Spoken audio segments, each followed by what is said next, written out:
اب یہ حدیث ہے عبداللہ ابن عمرو بن العاص سے رضی اللہ تعالی عنہ، ان کے قول کے مطابق حضور نے فرمایا لا یؤمن احدکم، تم میں سے کوئی شخص مومن نہیں ہو سکتا حتی یکون ہواہ تبعا لما جئت بہ، جب تک کہ اس کی خواہش نفس تابع نہ ہو جائے اس کے جو میں لے کر آیا ہوں۔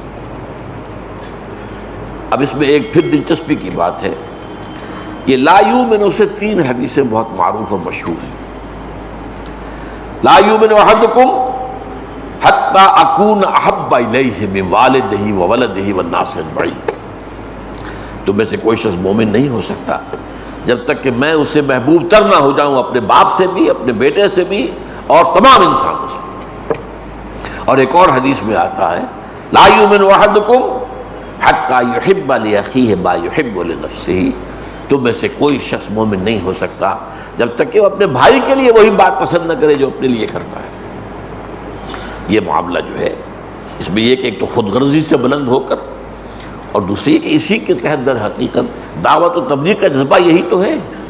اللہ تعالیٰ نے حق مجھ پر روشن کر دیا تو میرا بھائی بھی اس سے محروم نہ رہے، تو دعوت و تبلیغ کا جذبہ یہ ہے، نصح و خیر خواہی کا جذبہ ہے کہ جو چیز میں نے اپنے لیے پسند کی ہے بھائی وہی اسی کا مشورہ میں تمہیں دے رہا ہوں۔ میں یہ نہیں کہہ رہا کہ خود میں تو کسی اور راستے پر چل رہا ہوں، تمہیں کسی اور راستے کی ہدایت کر رہا ہوں۔ تو یہ حدیثیں جو ہے ایک بات نوٹ کر لیجئے کہ لا یؤمن کا لفظی ترجمہ مومن نہیں ہو سکتا، اس کو قانونی معنی میں نہ لیں۔ حدیث نمبر 3 پر ہم نے 5 جو ہیں جمعے لگائے تھے حدیث جبرائیل پر، کہ یہ قانونی ایمان، حقیقی ایمان، قانونی اسلام، حقیقی اسلام، ان کو 2 علیحدہ علیحدہ کیٹیگریز میں سمجھ لیجیے۔ لا یؤمن کا مطلب یہ نہیں ہے کہ وہ کافر ہو گیا، نہیں، یہاں ایسی حدیثوں میں ایمان سے مطلب ہے ایمان حقیقی۔ البتہ جو عام طور پر ترجمہ کر دیتے ہیں علماء، اس سے مجھے اختلاف ہے کہ ایمان کامل نہیں ہوتا جب تک کہ یہ نہ ہو۔ اب اس میں کیا ہوتا ہے کہ انسان سمجھ چلو بھائی ایمان کامل تو بہت اونچے درجے کی بات ہے، مجھے نیچے درجے کا ایمان صحیح، تو اس کے اندر جو وہ ارج پیدا ہونی چاہیے اور جو انسان کو ایک تشویش پیدا ہو جانی چاہیے، وہ جو فرمایا کہ واللہ لا یؤمن واللہ لا یؤمن واللہ لا یؤمن، خدا کی قسم وہ شخص مومن نہیں ہے، خدا کی قسم وہ شخص مومن نہیں ہے، خدا کی قسم وہ شخص مومن نہیں ہے۔ قیل من یا رسول اللہ، پوچھا کہ حضور کون؟ فرمایا الذی لا یامن جارہ بوائقہ، وہ شخص کہ جس کی ایذا رسانی سے اس کا پڑوسی امن میں نہیں ہے۔ اب کوئی گناہ کبیرہ بھی نہیں ہے، یہ ایک کج خلقی کہہ لیجئے، بد اخلاقی کہہ لیجئے، یہ جو انداز ہے اس کو بھی 3 دفعہ قسم کھا کر کہا، تو اس کا مطلب یہ نہیں کہ وہ کافر ہو گیا، اور لیکن یہ بھی کہنا وہ ایمان جو ہے وہ کامل نہیں، پھر کامل نہیں ہے تو پھر سارا ظہور ہی ختم ہو گیا۔ پھر حدیث کے اندر جو بھی تشویق و ترغیب کا پہلو ہے وہ ظہور ختم ہو گیا۔ لہذا اس کا ترجمہ یہ ہوگا حقیقتاً مومن نہیں ہے وہ شخص، قانوناً مومن ہونا، مسلمان ہونا اور ہے، وہ اقرار باللسان پر ہے، آپ کہتے ہیں اشہد ان لا الہ الا اللہ واشہد ان محمد رسول اللہ، اور دین کی کسی بنیادی بات کا آپ انکار نہیں کرتے تو آپ مسلمان ہیں، بات ختم۔ آپ فاسق ہیں، فاجر ہیں، جو بھی ہیں، مسلمان ہیں۔ چوری کریں گے ہاتھ کٹ جائے گا، مسلمان تو رہیں گے۔ زنا کریں گے شادی شدہ ہونے کی حالت میں رجم کر دیے جائیں گے، مسلمان تو رہیں گے، نماز جنازہ تو پڑھی جائے گی۔ تو ایک ہے اسلام یا قانونی ایمان، ایک ہے حقیقی ایمان اور حقیقی ایمان اور حقیقی اسلام، تو ان دونوں میں فرق و تفاوت نہ کرنے سے بہت بڑے مغالطے پیدا ہو جائیں۔ تو لا یؤمن احدکم حتی یکون ہواہ تبعا لما جئت بہ۔ اب یہاں پر ہوا سے مراد کیا ہے؟ عام طور پر پھر ہوائے نفس کا اضافہ عام طور پر کرتے، خواہش نفس۔ اب اس کو یوں سمجھیے کہ یہ اس کے 2 درجے ہیں۔ ایک تو خواہش نفس وہ ہے کہ جبلی طور پر انسان کے تقاضے ہیں، یہ بھی تو خواہش نفس ہی ہے۔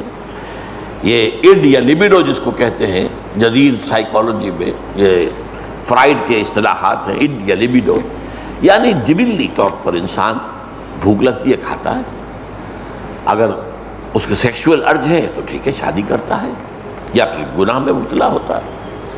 اسی طرح آرام بھی انسان کا تقاضا ہے، کچھ نہ کچھ آرام چاہیے اس کو۔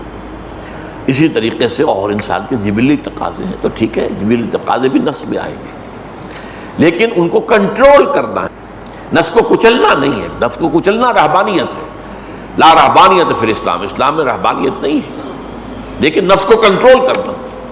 وہ در حقیقت اس کی ضرورت ہے۔ تو یہاں پر فرمایا کہ جب تک کہ اس کی خواہش نفس کا دوسرا مرحلہ ایک اور آ جاتا ہے۔ ایک تو ہے زندہ رہنے کے لیے کھانا کھانا، ایک ہے لذتوں کے لیے انواع و اقسام کے کھانے، کئی کورسز کے جو ہے وہ میلز ہیں، یہ اسراف ہے، یہ لذت نفس جو ہے، یہ ہوائے نفس اب بڑھ رہی ہے، اب آگے جا رہی ہے۔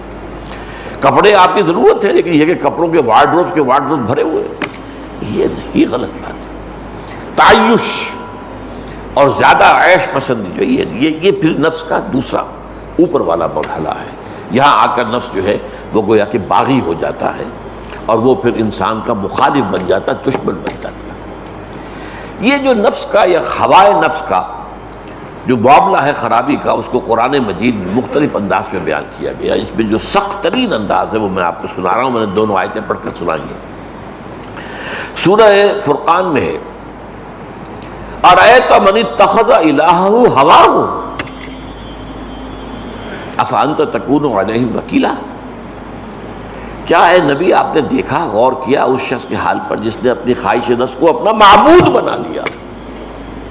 معبود، الہ، زبان سے کہہ رہا ہے لا الہ الا اللہ، اللہ کے سوا کوئی الہ نہیں، اب معبود بنا رکھا ہے، الہ بنا رکھا اپنے نفس کو۔ یہ سخت ترین انداز ہے، وارننگ کا، انذار کا، خبردار کرنے کا سخت ترین انداز ہے۔ اگر تم خواہش نفس کے غلام ہو گئے، جو خواہش نفس سے پورا کر رہے ہو، یہ دیکھے بغیر کہ حلال ہے یا حرام، تو گویا کہ نفس تمہارا معبود ہے۔